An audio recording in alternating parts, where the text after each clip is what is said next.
Beyond Time, bab 1001-1002. Untuk melihat video selengkapnya, sahabat bisa kunjungi playlist yang telah Sabta Novel sediakan. Yuk mari, kita berimajinasi bersama dan masuk ke alur ceritanya.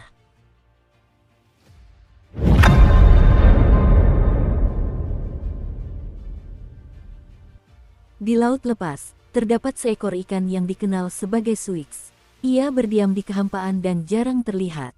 Setiap kali muncul, rahang atasnya akan berubah menjadi langit merah, rahang bawahnya menjadi lautan yang tak terhitung jumlahnya, menelan cahaya matahari dan bulan, melahap semua makhluk dan kehidupan. Bahkan waktu dan ruang pun dikonsumsi di dalam mulutnya. Sangat sedikit makhluk hidup yang mengetahui bentuk pastinya. Mereka hanya tahu bahwa ketika Suix muncul, langit dan bumi akan menjadi kosong. Sama seperti sekarang, ketika langit merah runtuh, segalanya lenyap. Bahkan laut pun ambruk, seolah-olah ada bagian yang hilang. Sebuah pusaran muncul di permukaan laut. Saat bergemuruh, terdengar suara yang memekakkan telinga. Suara ini bergema di laut lepas, menyebabkan getaran yang tak terhitung jumlahnya. Suara itu juga akan berubah menjadi badai yang tidak akan mereda selama berbulan-bulan. Suking dan Erniu menghilang tanpa jejak. Setelah sekian lama, badai menerjang air laut, menyebabkan kilat menyambar di langit. Kilat-kilat itu berkelebat di sekitarnya dan melesat ke kejauhan. Di laut lepas, hujan mulai turun. Ketika jatuh ke permukaan air, hujan itu membentuk riak. Di tengah hujan, sosok Jade Flowing Dash berdiri di udara dalam keadaan linglung. Sebelumnya, pada saat kritis, dengan kemampuannya, dia hanya mampu menghindari nasib dimangsa dan tidak dapat menyelamatkan Suking dan Erniu. Hal ini karena Suix tidak hanya melahap tubuh fisik. Sebaliknya, ia memisahkan nasib, waktu, dan semua aspek lain dari makanannya untuk dijadikan nutrisi bagi dirinya sendiri. Oleh karena itu, dia hanya bisa menyaksikan tanpa daya saat Suking dan Erniu menghilang dari pandangannya. Bahkan Suix pun muncul. Bagaimana mungkin ini hanya kebetulan? Jade Flowing Dash terdiam. Dia ingin mengumpat, tetapi segera setelah itu, dia menyipitkan matanya dan seluruh tubuhnya bersinar dengan cahaya merah darah. Itu tidak benar. Setelah sampai di laut lepas, emosiku agak kacau. Jade Flowing Dash tahu bahwa cerita harus mengandung emosi. Hanya cerita yang mampu menyentuh hati seseorang yang juga mampu menyentuh hati orang lain. Oleh karena itu, seringkali dia tidak tampak sedingin dewa-dewa lainnya. Hal ini disebabkan oleh otoritasnya. Namun, hakikat seorang dewa adalah ketidakpedulian. Ini adalah sesuatu yang tidak dapat diubah oleh siapapun. Oleh karena itu, meskipun dia tampak dipenuhi emosi, itu disengaja. Namun, perjalanan ke laut kali ini sangat berbeda.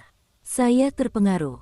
Ada suatu keberadaan tertentu yang membangkitkan emosi saya. Hati Jade Flowing Dash bergetar saat dia menatap laut dengan ekspresi yang rumit. Setelah sekian lama, dia tiba-tiba berbicara. Suatu hari, Suking dan Chen Erniu pergi ke laut bersama atas kehendak dewa bernama Debu mengalir giok. Laut luar bukanlah hal yang asing bagi Jade Flowing Dash. Namun, bagi Suking dan Chen Erniu, laut itu penuh dengan hal-hal yang tidak diketahui. Oleh karena itu, di bawah pengaruh suatu kekuatan eksternal yang tidak diketahui, keduanya pertama kali bertemu dengan patung yang membawa pertanda buruk, kemudian matahari dalam mimpi ilahi, dan selanjutnya iblis laut yang bergerak di laut. Sampai mereka bertemu Suix. Suix tidak lapar, hanya menelan langit biasa. Dalam 10 jam, saat Jade Flowing Dash berbicara, kekuatan otoritas ilahi menyebar dan menyatu ke langit, membubuhkan jejak di laut, membentuk ucapan yang benar dan menyatakannya dengan namanya yang sejati. Sesaat kemudian, warna dunia berubah dan suara gemuruh bergema. Ucapan yang sebenarnya menunjukkan tanda-tanda kehancuran. Ini adalah pertanda bahwa cerita itu tidak mungkin menjadi kenyataan. Ketika Jade Flowing Dash melihat ini, kata-katanya langsung berubah. Dalam sehari, ucapan sebenarnya bergemuruh dan membentuk jejak lagi. Namun, begitu jejak itu muncul, jejak itu justru terus retak dan hampir hancur. Dalam 7 hari, Jade Flowing Dash direvisi lagi. Meskipun retakannya sedikit mereda, retakan itu masih terus menyebar. Dalam sebulan, kekuasaan ilahi Jade Flowing Dash terguncang saat dia terus merevisi. Kali ini, meskipun jejaknya masih bergetar, namun tidak hancur. Melihat ini, Jade Flowing Dash melanjutkan. Dalam sebulan, di sebelah timur tempat ini di Laut Lepas, sejauh 40 juta kilometer, mereka akan muncul dengan air yang menyembur ke langit. Saat dia selesai berbicara, guntur bergemuruh dan laut bergolak. Jejak itu menjadi semakin cemerlang, seolah-olah telah menjadi kebenaran. Jade Flowing Das akhirnya menghembuskan napas dan melangkah ke langit, lalu menghilang. Hujan semakin deras. Tempat terkutuk macam apa ini? Bahkan air hujannya pun korosif. Di dunia dalam tubuh Suix, Suking dan Erniu melesat di udara dengan ekspresi muram. Di sini juga hujan, namun itu adalah hujan korosi. Mereka telah terjebak di sini selama 10 hari. 10 hari yang lalu, ketika langit runtuh dan laut ditelan, mereka kehilangan kesadaran. Ketika dunia di hadapan mereka menjadi jelas, mereka sudah berada di sana. Langit di sini tampak seperti memiliki bintang-bintang yang terus berkelap-kelip, tetapi setelah dilihat lebih dekat, itu bukanlah bintang melainkan beberapa bunga yang bercahaya. Adapun daratannya, itu adalah rawa dengan reruntuhan yang tak terhitung jumlahnya. Selama 10 hari ini, Suking dan Erniu telah lama menyimpulkan bahwa mereka berada di dunia ini dalam tubuh makhluk raksasa yang telah melahap mereka. Mereka juga merasakan ukuran tubuh makhluk itu. Mereka belum sampai ke tujuan meskipun sudah terbang selama 10 hari. Faktanya, berdasarkan pengamatan terhadap lingkungan sekitar, Suking menilai bahwa area yang telah mereka jelajahi dalam 10 hari terakhir mungkin kurang dari 1/10. 1/1000 dari binatang buas ini. Dalam 10 hari terakhir mungkin kurang dari 1 dari 10. 1/1000 dari binatang buas ini. Keputusan ini membuat hati mereka sedih. Untungnya, mereka tidak menemui bahaya apapun di sepanjang jalan. Selain hujan yang terus-menerus, tidak ada makhluk hidup lain di sini. Namun, hamparan luas di hadapan mereka dan lingkungan sekitar yang kabur tetap membuatnya merasa sedikit frustrasi. Hal ini terutama terjadi ketika mereka sesekali mengamati patung-patung di reruntuhan. Beberapa sudah lapuk dan beberapa masih utuh. Patung-patung ini memiliki bentuk dan ukuran yang berbeda. Di dunia yang sunyi ini, di bawah cahaya bintang yang samar, mereka tampak seperti iblis dan monster. Meskipun mereka tidak menunjukkan tanda-tanda akan hidup, aura yang mereka pancarkan tetap membuat Suking dan Erniu merasa sesak. King kecil, kita tidak bisa terus seperti ini. Pada saat itu, ketika ia melaju kencang, Erniu bergumam. Suking tidak berbicara. Dia menatap ke kejauhan. Sensasi ditatap terasa lebih intens di sini. Dia memiliki firasat samar. Keberadaan yang menatapnya berada tepat di depan. Mungkinkah pertemuan-pertemuan di sepanjang jalan itu sengaja diatur? Suking merenung. Melihat Suking tidak memperhatikannya, Erniu menghela napas. Saya tidak punya pilihan selain menggunakan kartu truf saya. Lagi pula, jika ini terus berlanjut, tidak ada cara untuk pergi. Suking menatap Erniu. Dia tahu apa yang ingin dilakukan pihak lain. Erniu menarik napas dalam-dalam dan memandang kehampaan di sekitarnya sambil berbicara dengan lantang. Tidak terdengar suara napas pun di sini. Sepertinya kita aman di sini. Setelah mengatakan itu, Erniu langsung menjadi waspada dan memperhatikan setiap kecelakaan yang mungkin terjadi. Namun, setelah menunggu beberapa saat, tidak terjadi hal yang tidak normal. Erniu berkedip dan sedikit bingung ketika Suking tiba-tiba berbicara. Kakak tertua, di depan, sepertinya ada makhluk yang sedang mengawasi kita.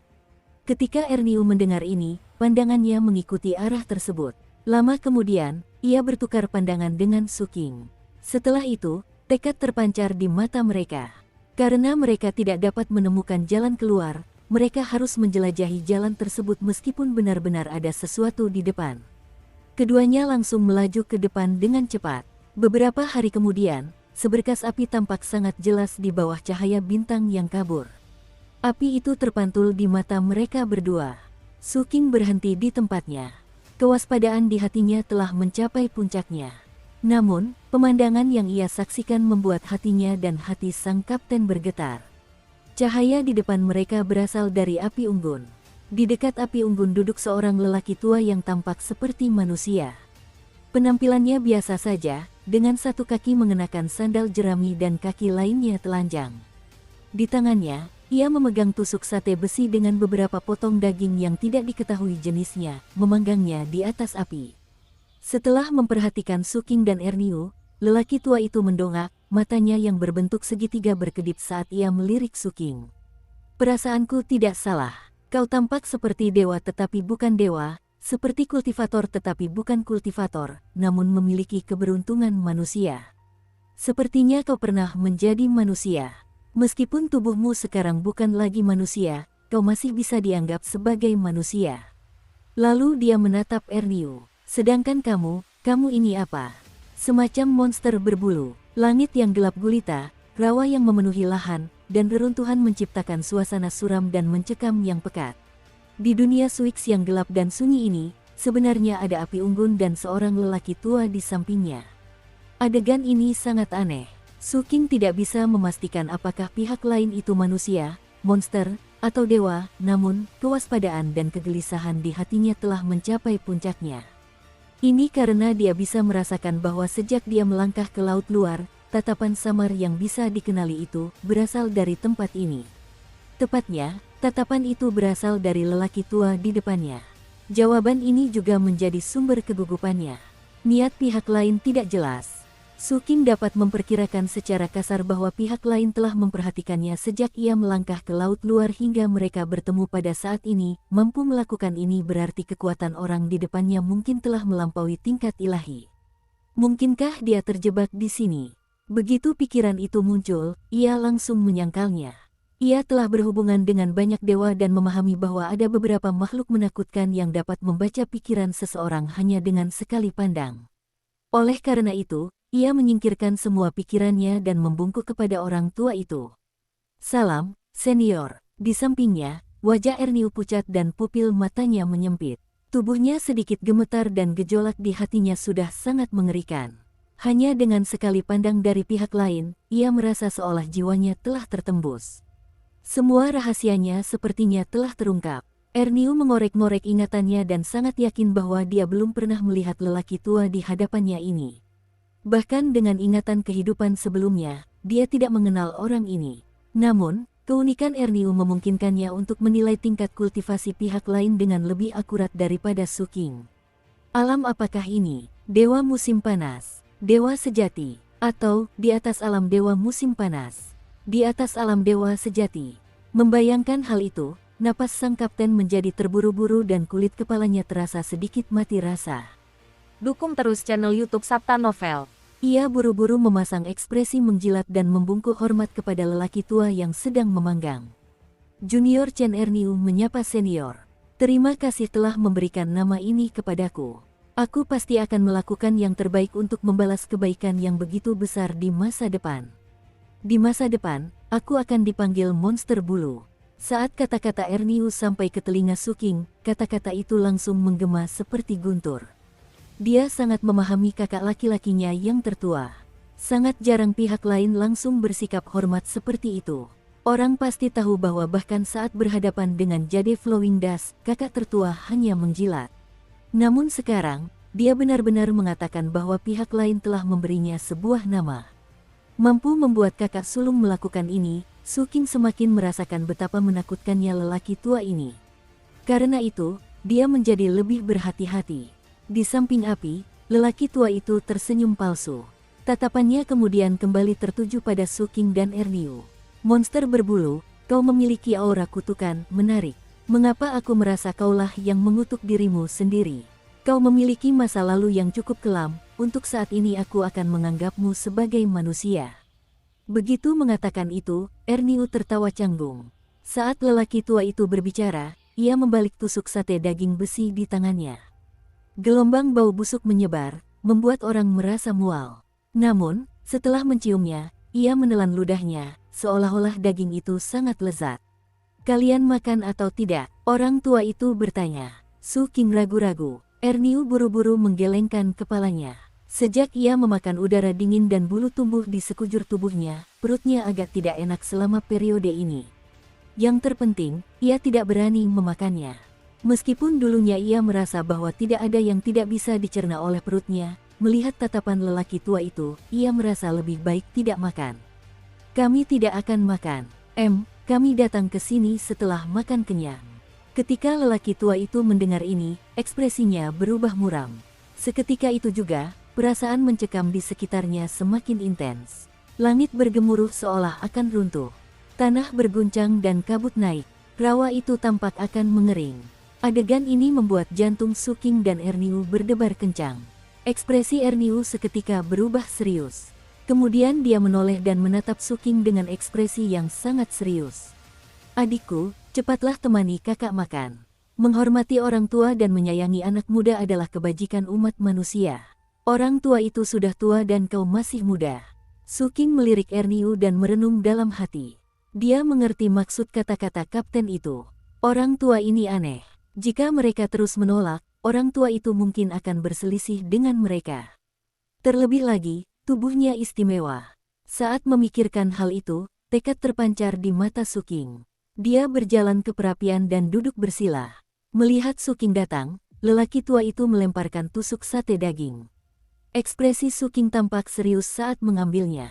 Dia menatap tusuk sate daging di depannya dan mencium aroma yang menjijikkan. Dia menggertakkan giginya dan menaruhnya di samping mulutnya untuk menggigitnya. Saat berikutnya, ekspresinya tiba-tiba menjadi aneh. Dia menundukkan kepala dan melihat tusuk sate di tangannya sebelum menggigitnya lagi. Setelah mengunyah dan menelan, Suking merasakan kelezatan yang tak tertandingi dan kehangatan di tubuhnya. Setelah menggigit 3 hingga 5 kali tanpa suara, dia menghabiskan tusuk sate tersebut. Tidak jauh dari situ, Erniu sedikit penasaran ketika melihat semua ini. Tepat ketika dia hendak bertanya kepada Suking, lelaki tua di samping api itu tersenyum tanpa alasan yang jelas sambil menatap Suking. "Apakah rasanya enak?" Suking mengangguk. Daging yang tidak diketahui asalnya ini bisa dikatakan sebagai makanan paling lezat yang pernah ia makan seumur hidupnya. Pria tua itu tersenyum dan meraih ruang kosong di sebelah kanannya. Seketika, suara keras terdengar dari sebelah kanannya. Dinding daging tampak seperti terserap dari jauh dan datang dengan kekuatan yang luar biasa. Dinding ini setinggi langit, luas dan tak berujung. Seolah-olah dinding itu adalah dinding dunia ini. Saat semakin dekat, dunia tampak semakin kecil. Akhirnya, dinding daging yang besar itu berhenti di samping lelaki tua itu. Tangan lelaki tua itu menebas dinding daging dan memotong sepotong daging, menusuknya pada batang besi sebelum melanjutkan memanggangnya. Pemandangan ini membuat Suking terkejut. Bola mata Erniu hampir keluar saat dia menatap dinding dengan saksama. Bagaimana mungkin ini menjadi dinding? Ini jelas-jelas daging dari makhluk mengerikan ini. Melihat itu, Erniu menjilat bibirnya dan buru-buru berbicara. "Tetua, sebenarnya, tadi saya belum kenyang." "Aku juga belum kenyang." Pria tua itu berbicara dengan tenang dan memberikan tusuk sate lain kepada Suking.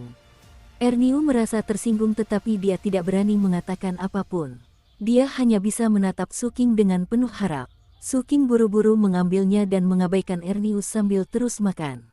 Sensasi terbakar di tubuhnya semakin intens. Setiap kali dia menggigit daging itu, auranya akan meledak dengan dahsyat. Sosoknya saat ini tentu saja memahami bahwa tusuk sate daging ini bisa dikatakan sebagai sebuah peluang baginya. Jiwanya diberi nutrisi dan hubungannya dengan tubuhnya menjadi semakin erat. Oleh karena itu, dia terus makan satu suapan demi satu suapan. Erniu semakin cemas dan hampir meneteskan air liur. Namun, dia tidak berani mendekat. Pada akhirnya, dia hanya bisa bergumam dalam hati, bukankah itu hanya sepotong daging? Apa masalahnya? Begitu saja, di bawah tatapan penuh harap Erniu, Suking dan lelaki tua itu masing-masing memakan beberapa tusuk sate, tetapi Suking akhirnya tidak bisa makan lagi. Meskipun dia masih ingin memakannya dan tubuhnya mampu menampungnya, jiwanya menunjukkan tanda-tanda kejenuhan setelah menguat secara signifikan. Ketika lelaki tua itu melihat ini, senyum muncul di wajahnya. "Karena kau sangat menyukainya, baiklah. Aku masih punya beberapa buah di sini, jadi aku akan memanggangnya." Sambil berbicara, lelaki tua itu mengangkat tangannya dan meraih udara. Seketika, seuntai anggur hitam terbang dari udara dan mendarat di tangannya. Terdapat lebih dari 30 buah anggur yang bergerombol, dan semuanya tampak montok. Namun, setelah Suking melihat lebih dekat, ia samar-samar merasa bahwa mereka tampak agak familiar.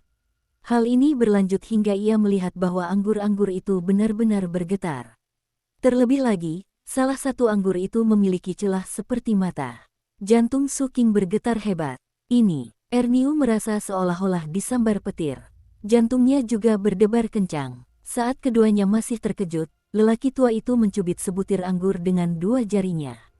Setelah terdengar samar-samar ratapan yang menyayat hati, ia menariknya ke bawah dan melemparkannya ke samping. Seketika itu juga, buah anggur tersebut tumbuh lebih besar. Benda itu berubah menjadi mata raksasa yang memancarkan cahaya yang sangat terang. Itulah matahari yang muncul dalam mimpi ilahi yang dialami Suking dan Erniu dalam perjalanan mereka. Pada saat itu, Erniu mengatakan bahwa dewa ini menakutkan dan mimpinya sebenarnya setengah nyata. Dan sekarang, dewa seperti itu benar-benar muncul di tangan lelaki tua itu dan menjadi buah menurut kata-katanya. Suking menarik napas dalam-dalam dan pikiran Erniu bergemuruh. Mereka menatap kosong saat lelaki tua itu memotong sebagian daging dari matahari raksasa itu dan membuat beberapa tusuk sate. Dia hendak memanggang mereka. Suking menarik napas dalam-dalam dan segera berdiri, berbicara dengan hormat. "Senior, biar saya yang melakukannya." Pria tua itu tersenyum dan menyerahkannya kepada Suking. Suking menangkap mereka dan merasakan kekuatan besar meledak di tangannya, menyebabkan dia jatuh tiba-tiba. Pada saat berikutnya, dia mengerahkan kultivasinya dan menggunakan seluruh kekuatan tubuhnya sebelum akhirnya dia hampir tidak mampu menahan mereka dengan stabil. Dengan gemetar, ia meletakkan benda-benda itu di atas api. Erniu memandang buah anggur itu. Keinginan di hatinya tak terbatas, jadi dia segera menepuk dadanya. "Senior, kurasa api ini akan segera padam. Aku jago meniup api. Aku sangat jago." Saat dia berbicara, Erniu berlari mendekat dan berjongkok di sana, meniup api. Pria tua itu memandang mereka berdua dengan senyum palsu, tetapi dia tidak menghentikan mereka. Begitu saja, berkat usaha Suking dan Erniu, anggur tersebut akhirnya berhasil dipanggang. Tusuk sate pertama tentu saja milik lelaki tua itu. Untuk tusuk sate kedua, Suking menatap kakak tertuanya yang sedang bekerja keras. "Berikan saja padanya," kata lelaki tua itu dengan santai. Erniu sangat gembira. Dia mengambil tusuk sate daging anggur dari Suking dan memakannya dengan lahap, matanya berbinar-binar.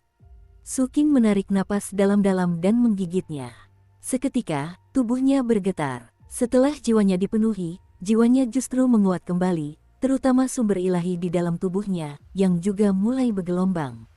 Untuk sesaat, selain suara api yang membakar dan melahap, tidak ada suara lain. Setelah sekian lama, Suking benar-benar tidak bisa makan lagi. Melihat kakak tertuanya tidak kenyang, dia hanya memberikan setengah dari tusuk sate yang tersisa. Erniu langsung tersentuh dan melahap makanan itu dengan rakus. Ketika lelaki tua itu melihat pemandangan ini, dia menepuk perutnya dan berdiri. "Pertemuan kita adalah takdir. Hal kecil yang kutunggu akan segera tiba. Kalau begitu, orang tua ini akan pergi." Sambil berbicara, dia menatap Suking dan Erniu. "Meskipun kalian bukan anggota klan saya, kalian tetap manusia. Namun, dunia tempat kalian berada sebenarnya menarik perhatian Desolate. Saya bertanya-tanya apakah ini hal baik atau buruk bagi makhluk hidup di dunia kalian. Sedangkan untukmu, nak," pria tua itu menatap Suking. "Orang yang membantu membentuk tubuh fisikmu pastilah sesepuhmu. Mereka memiliki keberanian yang besar dan menempuh jalan yang liar, berani dan nekat. Tetapi seharusnya kau tidak datang ke laut primordial. Auramu di sini akan memengaruhi semua cincin bintang. Inilah juga alasan mengapa aku memancingmu ke sini setelah merasakan kehadiranmu. Aku ingin melihat tubuhmu terbentuk dari daging dan darah Desolate. Ini adalah jalan yang belum pernah terjadi sebelumnya. Umat manusia di dunia ini memiliki pemahaman yang terlalu sedikit tentang laut primordial, jadi wajar jika mereka tidak mengetahui alasan mengapa mereka tidak boleh datang ke sini." Saat lelaki tua itu berbicara, pandangannya tertuju pada mata Suking yang dipenuhi kekaguman. "Nak, karaktermu juga tidak buruk. Kau tahu bagaimana caranya datang dan membantu. Kau bukan orang yang makan gratis. Monster bulu ini juga telah berkontribusi. Lupakan saja, aku akan membantumu membersihkan kotoran di tubuhmu." Sambil berbicara, lelaki tua itu melambaikan tangannya. Seketika itu juga, angin berapi-api bertiup ke arah Suking dan Erniu. Sesaat kemudian, Suking mendengar ratapan pilu menggema di belakangnya. Dua jiwa buram muncul dari tubuhnya dan tubuh Erniu. Mereka berguling kembali diterpa angin panas dan melayang ke kejauhan. Kedua jiwa ini menyatu dan berubah menjadi gadis kecil yang mereka temui sebelumnya. Ia tidak pernah pergi. Setelah muncul, gadis kecil itu menatap lelaki tua itu dengan ngeri.